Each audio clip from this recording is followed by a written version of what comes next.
बच्चों, स्वागत है मेरे नए वीडियो में। और आज के इस वीडियो में हम लोग क्लास 12 फिजिक्स के लेसन नंबर 9 जिसका नाम है किरण प्रकाशिकी और प्रकाशिकी यंत्र के उन इम्पोर्टेंट सवालों को हल करेंगे जो एग्जाम में पूछे जाते हैं।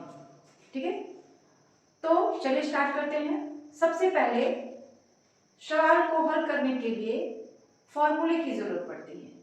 तो एक्सरसाइज 9 में चैप्टर नंबर 9 जो है उसमें जितने भी सवाल लगाएंगे आप उन सब के लिए कोई ना कोई फॉर्मूला आप यूज करेंगे। वो सारे फॉर्मूले हमने यहाँ पे लिख रखे हैं जिसकी सहायता से चैप्टर 9 के सवाल को हल किया जाएगा। ठीक है, तो ये सारे फॉर्मूले लिखे गए हैं इकट्ठे एक साथ और इसी के आधार पे हम लोग सवाल को हल करेंगे। ठीक है, आज हम लोग जितने भी सवाल हल करेंगे ये सारे सवाल जो हैं 2020 से लेकर के 2024 में तक किसी न किसी साल पूछे गए सवाल हैं और ये सारे सवाल बहुत ही ज्यादा इंपॉर्टेंट हैं। इस टाइप के सवाल हर साल एग्जाम में पूछे जाते हैं और चैप्टर नंबर 9 जो है किरण प्रकाशिकी और प्रकाशिकी यंत्र, यह चैप्टर तो बहुत ही ज्यादा इंपॉर्टेंट है आपके एग्जाम के लिए।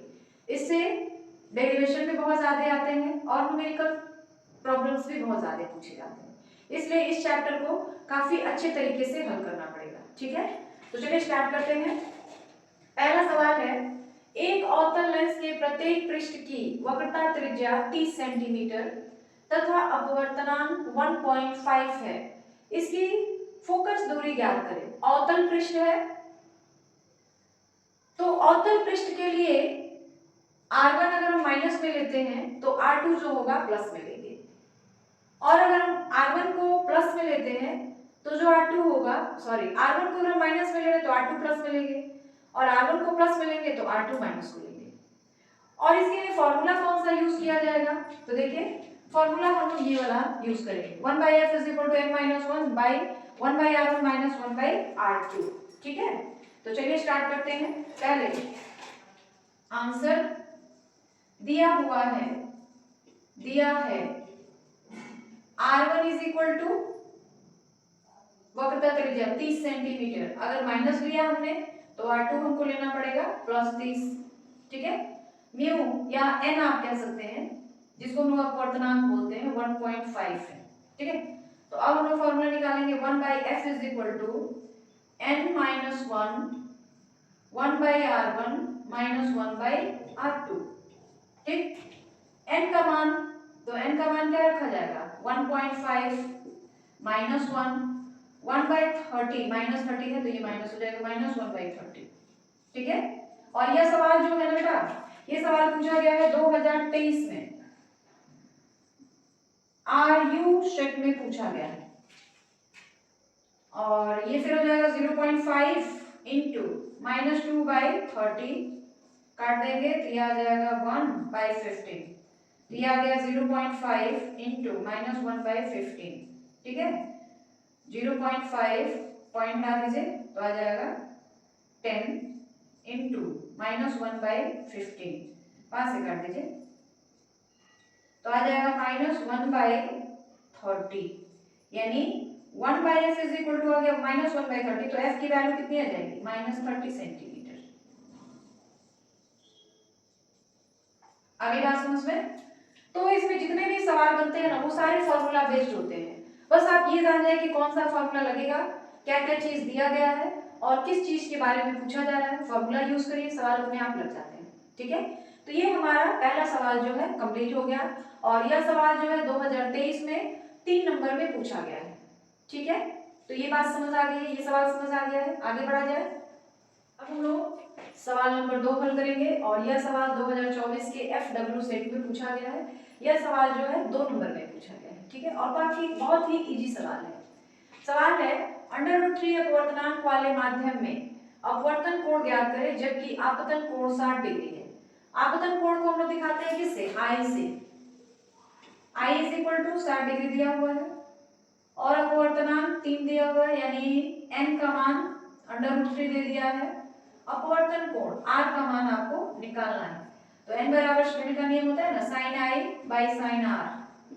ठीक है, n की जगह हम लोग रख लेंगे 60 और इधर sin I की जगह हम लोग रखेंगे सॉरी n की जगह रखेंगे √3 60 डिग्री बाई साइन आर। ठीक, अब साइन आर को इधर ले लेंगे तो sine R is equal to sine 60 by √3। Sine 60 की वैल्यू होती है √3 बाई 2 और उसके भी नीचे √3 बाई 1। उल्टा करेंगे तो √3 बाई 2 इंटू 1 बाई √3। √3 कैंसिल हो गया 1 बाई 2, यानी r का मान साइन r बराबर आया है 1 बाई 2। इसको आप लिख सकते हैं sine 30 degree. Sine 30 degree r का मान कितना आ गया 30 डिग्री, यानी जो हमारा अपवर्तन कोण होगा, अतः अपवर्तन कोण 30 डिग्री। ये हो गया आपका क्वेश्चन कंप्लीट। क्वेश्चन नंबर 2 काफी इजी है, लेकिन यह सवाल इंपॉर्टेंट भी है, ऑब्जेक्टिव में भी पूछा जा सकता है इस सवाल को, और यह सवाल जो है 2 नंबर में पूछा गया है। ठीक है, तो ये समझ आ गया। इस तरह के और भी कोई सवाल आएंगे तो आप आसानी से कर लेंगे। समझ आ गई ना बात? आगे बढ़ा जाए तो एक और सवाल करेंगे, और यह सवाल जो है 2024 के एफएस सेट में पूछा गया है। ठीक है, और यह सवाल काफी इंपॉर्टेंट है। सवाल है क्राउन कांच का एक द्विउत्तल लेंस बनाना है। लेंस के पृष्ठों की त्रिज्याएं कितनी रखी जाए कि लेंस की क्षमता -2.6 डायोप्टर हो। क्राउन कांच का अपवर्तनांक 1.65 है। ठीक है, तो आपको क्राउन कांच का एक द्विउत्तल लेंस बनाना है। लेंस के पृष्ठों की त्रिज्याएं कितनी रखी जाए कि लेंस की क्षमता -2.6 डायोप्टर हो। देखिए दिया हुआ है P इज इक्वल टू -2.6, ठीक है, N इज इक्वल टू 1.65। हमको क्या निकालना है? त्रिज्या निकालनी है, यानी R1 भी -R ही लेंगे और R2 की जगह भी R ही लेंगे, दोनों की त्रिज्या बराबर रखेंगे। फॉर्मूला हमारे पास क्या होता है 1/f is equal to n minus 1 by R1 minus 1 by R2। ठीक है, 1/f को आप p लिख सकते हैं और n की जगह 1.65 माइनस 1 बाई R1 की जगह r माइनस ये, तो p का मान हमारे पास मिला हुआ है -2.6 डायोप्टर। ये हो जाएगा 0.65 और ये हो जाएगा -2 बाई r। ठीक है, इसको हम लोग हल करेंगे और r का मान निकालेंगे, तो r बराबर क्या हो जाएगा -2.6 is equal to 0.65 into -2 by r। Point हटा देते हैं, इसका भी पॉइंट हटा देते हैं, तो एक 0 और एक 0 खत्म हो जाएगा।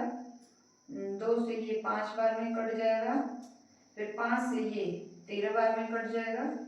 अब हमारे पास क्या बचा है -26 इज इक्वल टू -13/r। ठीक है, क्रॉस मल्टीप्लिकेशन तिरछा गुणा जिसको कहते हैं, ये जाएगा -26r is equal to -13। r is equal to आ जाएगा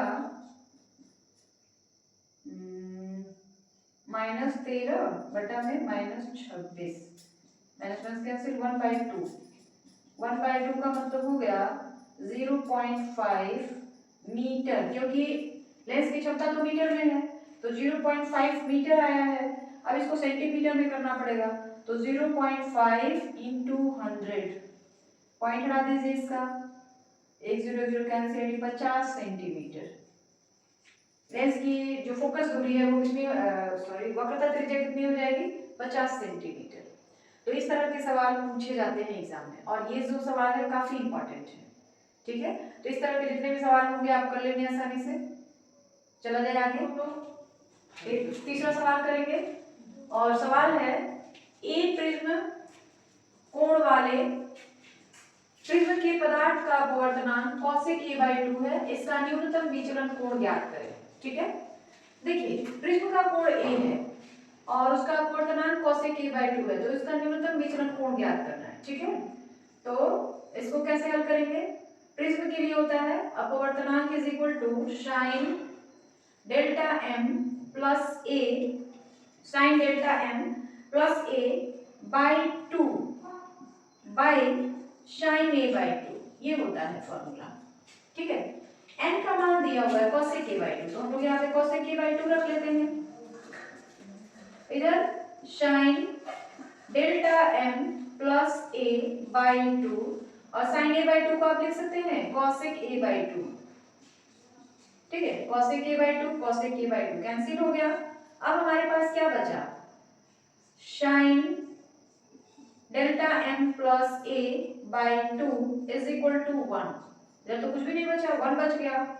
तो अब क्या हो जाएगा, sin delta m plus a by 2, sine को यहाँ से हटा देते हैं, तो साइन इधर जाएगा, तो साइन इनवर्स 1, साइन इनवर्स 1 का मतलब हो गया 90 डिग्री, 90 डिग्री, यानी ये हो गया delta m plus a by 2 is equal to 90 degree. ठीक है, तो क्या हो जाएगा, delta m plus a is equal to 2 को इधर ले जाके इंटू कर देंगे तो 180 हो जाएगा, और डेल्टा m की वैल्यू कितनी आ जाएगी, 180 माइनस a, यानी जो न्यूनतम विचलन कोण होगा उसका मान कितना हो जाएगा, 180 माइनस a। न्यूनतम विचलन कोण का मान हो जाएगा 180 माइनस a। तो इस तरह के सवाल काफी एग्जाम में पूछे जाते हैं, और यह सवाल जो है बहुत ही ज्यादा इंपॉर्टेंट है। आपको ये बताते चले कि लेसन नंबर 9 में जितने भी न्यूमेरिकल प्रॉब्लम्स हैं, जितने भी डेरिवेशंस हैं, ये सारे के सारे बहुत ही ज्यादा इंपॉर्टेंट है। इस चैप्टर का कोई भी टॉपिक या कोई भी न्यूमेरिकल सवाल आप नहीं छोड़ सकते हैं। आप एग्जाम देने जब भी जाइएगा इस चैप्टर को काफी अच्छे से पढ़ के जाना है, क्योंकि यह चैप्टर बहुत ज्यादा इंपॉर्टेंट है। तो ये सवाल नंबर 3 आपको समझ आ गया अच्छे से। इस तरह के कोई भी सवाल आएंगे तो आप आसानी से कर लेंगे। अब आगे बढ़ा जाए, ठीक है, तो चलिए आगे बढ़ते हैं। अब हम लोग एक और सवाल करेंगे, और यह सवाल जो है थोड़ा सा टाइप अलग है इसका। यदि कांच के एक पतले प्रिज्म को जल में डुबो दे तो सिद्ध करें कि प्रिज्म द्वारा उत्पन्न न्यूनतम विचलन कोण वायु के सापेक्ष 1/4 रह जाएगा। ठीक है, और आपको दिया गया है यहाँ पे ANG इज इक्वल टू 3/2 और ANW इज इक्वल टू 4/3। ये दो चीजें जो है आपको दी गई है। ठीक है, इसको हम लोग कैसे हल करेंगे, आंसर है नहीं, प्रिज्म द्वारा उत्पन्न विचलन कोण, कोई पतला प्रिज्म है तो उसके द्वारा उत्पन्न विचलन कोण जो होता है delta m is equal to n minus 1 into a, जहाँ a क्या है, प्रिज्म का कोण है, तो वायु में प्रिज्म का कोण वायु में क्या होगा, प्रिज्म का कोण देख लीजिए। तो वायु के लिए हम लोग डेल्टा m ही रहने देते हैं, ये है 3/2 माइनस 1 इंटू a, यानी 3 माइनस 2/2 इंटू a, ये हो जाएगा a/2। ठीक है, और द्रव में प्रिज्म का कोण नहीं, न्यूनतम विचलन कोण, वायु में न्यूनतम विचलन कोण, वायु में प्रिज्म का न्यूनतम विचलन कोण या न्यूनतम रहेगा, द्रव में प्रिज्म का न्यूनतम विचलन कोण, तो क्या हो जाएगा, delta L is equal to 3/2 by द्रव का क्या दिया गया है 4/3 माइनस 1 इंटू a, इसको हल करेंगे तो क्या हो जाएगा 3/2 इंटू 3/4 माइनस 1 इंटू a, यानी ये हो जाएगा 9/8 माइनस 1 इंटू a, इसको हम लिखेंगे a/2। ठीक है, देखिए ये कितना आ गया a/8 आ जाएगा। अब दोनों को भाग दे दीजिए तो क्या हो जाएगा, delta L by delta M, वायु के लिए ना a लिखते हैं a। ठीक है, समझने में दिक्कत नहीं होगा, दोनों को भाग दे दीजिए। तो डेल्टा L का मान कितना मिला है a/8, और a का मान डेल्टा a का मान a/2, भाग देंगे तो क्या हो जाएगा a/8 इंटू 2/a, ये और ये खत्म, 2 से 4 बार में खत्म, यानी क्या हो जाएगा 1/4, ठीक है। यानी delta L by delta A is equal to 1/4, implies that delta A is equal to 4 into delta L, ये हो गया, ठीक है। तो इस तरह के सवाल भी पूछे जाते हैं और यह सवाल 2024 के FS सेट में पूछा गया है। तो इस तरह सवालों को भी आप प्रैक्टिस कर लीजिएगा, ताकि अगर इस तरह के सवाल आते हैं तो आप उसको आसानी से कर सकें, ठीक है।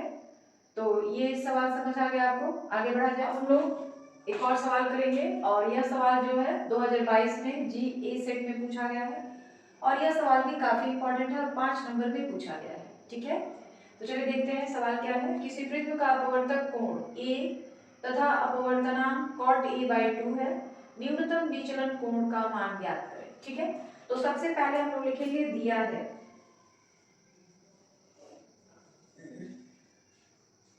आंसर दिया है,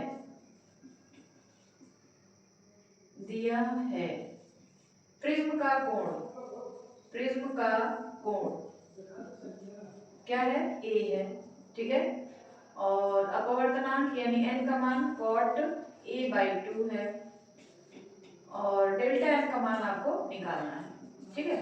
डेल्टा n बराबर होता है, फॉर्मूला अभी हमने पढ़ा था, एक सवाल इस तरह का लगाया था, n बराबर यानी प्रिज्म का अपवर्तनांक बराबर होता है sin A plus delta n/2 sin A/2, ये फॉर्मूला है, ठीक है।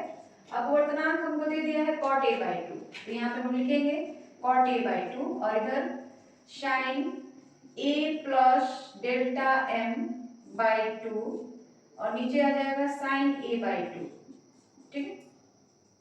cot के लिए हम लोग क्या करेंगे cos A/2 bye sin A/2, ठीक है। और इधर sin A plus delta m/2 नीचे आ जाएगा sin A/2, A/2 कैंसिल हो गया, cos A/2 is equal to sin A plus delta m/2। cos A/2 को आप लिख सकते हैं, cos A/2 को आप लिख सकते हैं sin 90 माइनस A/2, लिख सकते हैं कि नहीं। और sin तो sin ही रहेगा, sin A plus delta m/2, sin और sin कैंसिल हो गया, बचा क्या आपके पास 90 minus A/2 is equal to A plus delta m/2। कितनी बात क्लियर है आपको, सबको समझ आ रहा है। अब हम लोग क्या करेंगे, ये हो जाएगा 180 माइनस A/2 और इधर है A प्लस डेल्टा m/2, 2 और 2 कैंसिल, क्या बचा हमारे पास डेल्टा m को निकालना है ना, तो इस A को भी निकाल देंगे, तो 180 माइनस A, ये जो A था इधर आ गया is equal to delta m, यानी इसका मान आ गया 180 minus 2A is equal to delta m, यानी न्यूनतम विचलन कोण का मान क्या हो जाएगा, अतः न्यूनतम विचलन कोण डेल्टा m बराबर 180 माइनस 2A, ये हमारा आंसर हो गया, ठीक है। तो इस तरह के सवाल बहुत ज्यादा इंपॉर्टेंट है, इस चैप्टर से जो भी इस तरह के सवाल हैं वो आप जरूर से जरूर कर लीजिएगा। और यह सवाल देख लीजिए 2022 के GA सेट में पूछा गया और 5 नंबर में पूछा गया है और इसके जितने भी डेरिवेशंस हैं वो तो बहुत ही ज्यादा इंपॉर्टेंट है, इसलिए उन डेरिवेशंस को तो बिल्कुल नहीं छोड़ना है, ठीक है। तो आज के वीडियो में बस इतना ही, आशा है कि ये वीडियो आपको जरूर हेल्पफुल होगा आपके पेपर के लिए और आपके बोर्ड के एग्जाम के लिए। और वीडियो के लास्ट में मैं यही कहना चाहूंगी कि अगर आपको हमारे वीडियो अच्छे लगते हैं तो प्लीज हमारे वीडियो को ज्यादा से ज्यादा लाइक, सब्सक्राइब और शेयर करें।